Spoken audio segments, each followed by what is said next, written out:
সাপ্তাহিক চলনবিল বার্তা পত্রিকার প্রতিষ্ঠা বার্ষিকী পালন করা হয়েছে।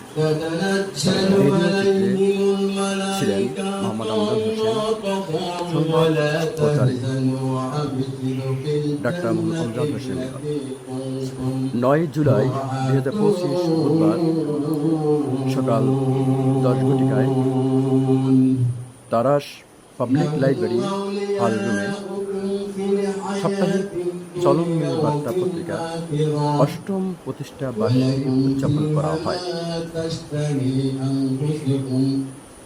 উক্ত অনুষ্ঠানে চলনবিল বার্তার সম্পাদক আব্দুর রাজ্জাক রাজুর সভাপতিত্বে অনুষ্ঠানের শুরুতে পবিত্র আল কোরআন থেকে তেলাওয়াত করেন উল্লাপাড়া প্রতিনিধি, বিশিষ্ট লেখক, গবেষক, কবি, সাংবাদিক ডাক্তার আমজাদ হোসেন।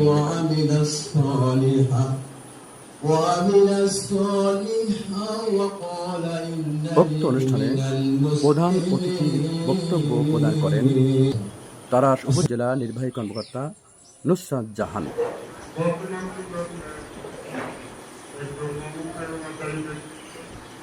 উপজেলা প্রাণী সম্পদ কর্মকর্তা ডাক্তার মোহাম্মদ আমিনুল ইসলাম, কৃষি কর্মকর্তা আমিলিয়া জাহান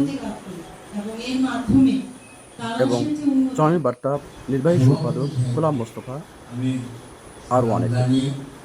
সর্বশেষে